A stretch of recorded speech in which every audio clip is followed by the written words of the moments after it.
The Ziphites went to Saul at Gibeah and said, "Is not David hiding on the hill of Hachilah, which faces Jeshimon?" So Saul went down to the desert of Ziph with his 3,000 able young Israelites to search there for David. Saul made his camp beside the road on the hill of Hachilah, facing Jeshimon, but David stayed in the wilderness. When he saw that Saul had followed him there, he sent out scouts and learned that Saul had definitely arrived. Then David set out and went to the place where Saul had camped. He saw where Saul and Abner, son of Ner, the commander of the army, had lain down. Saul was lying inside the camp with the army encamped around him. David then asked Ahimelech the Hittite and Abishai, son of Zeruiah, Joab's brother. "Who will go down into the camp with me to Saul?" "I'll go with you," said Abishai. So David and Abishai went to the army by night, and there was Saul, lying asleep inside the camp with his spear stuck in the ground near his head. Abner and the soldiers were lying around him. Abishai said to David, "Today God has delivered your enemy into your hands. Now let me pin him to the ground with one thrust of the spear. I won't strike him twice." But David said to Abishai, "Don't destroy him. Who can lay a hand on the Lord's anointed and be guiltless?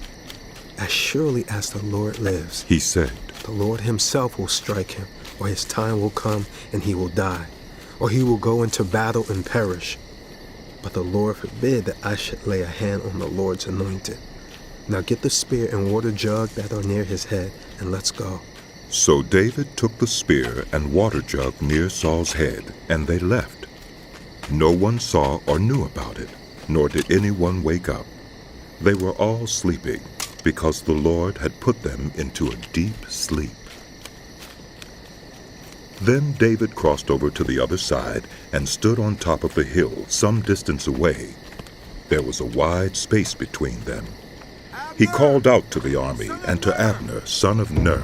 "Aren't you going to answer me, Abner?" Abner replied, "Who are you who calls to the king?" David said, "You're a man, aren't you? And who is like you in Israel? Why didn't you guard your lord the king? Someone came to destroy your lord the king.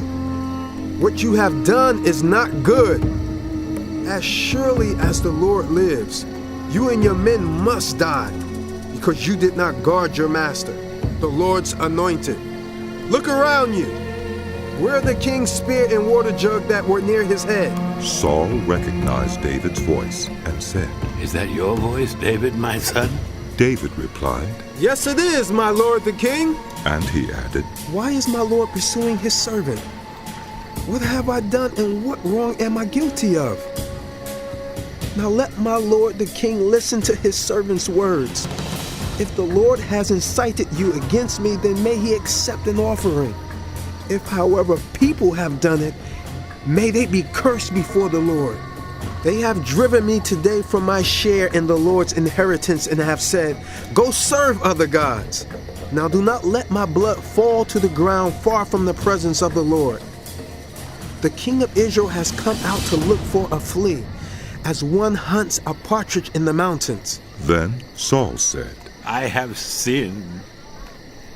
Come back, David, my son, because you considered my life precious today. I will not try to harm you again. Surely I have acted like a fool and have been terribly wrong." "Here is the king's spear," David answered. "Let one of your servants come over and get it. The Lord rewards every man for his righteousness and faithfulness. The Lord delivered you into my hands today, but I would not lay a hand on the Lord's anointed. As surely as I value your life today, so may the Lord value my life and deliver me from all trouble." Then Saul said to David, May you be blessed, David, my son. You will do great things and surely triumph. So David went on his way, and Saul returned home.